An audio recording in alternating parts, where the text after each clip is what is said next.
premier organe de gouvernance du programme, PACASEN, qui doit se réunir 2 fois dans l'année pour discuter de questions stratégiques, régler des difficultés pour assurer une meilleure performance du programme.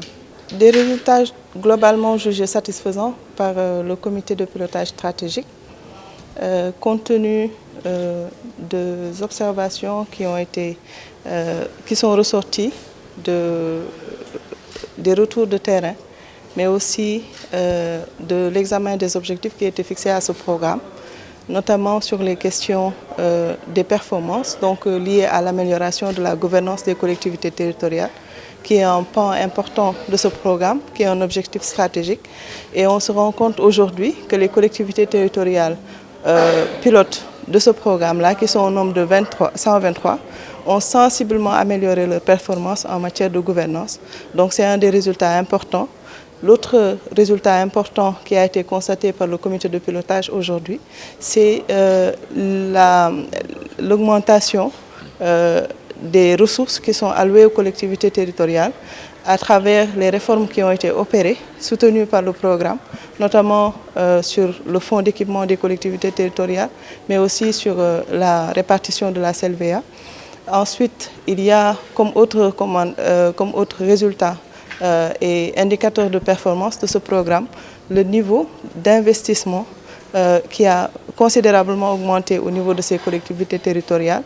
On en veut pour preuve notamment la masse qui a été allouée aux collectivités territoriales pour 2020, qui est de 17,8 milliards pour aller vers les investissements de ces collectivités territoriales, ce qui va changer considérablement le visage de ces collectivités. Et ça, c'est un des résultats importants qui a été relevé par ce comité-là. Lié au caractère spécifique du programme qui laisse à la collectivité territoriale de manière participative de décider des investissements qu'ils veulent faire.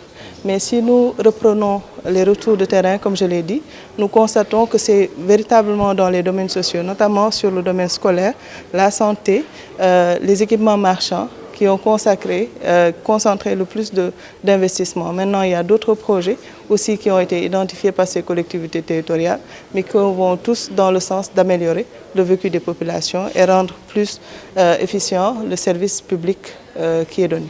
Comme nous l'avons relevé et comme c'était aussi prévu, c'est une compétition. L'allocation aux ressources est liée à l'atteinte d'objectifs. Comme nous le savons tous, dans une compétition, il y en a qui passent, il y en a d'autres qui ne passent pas.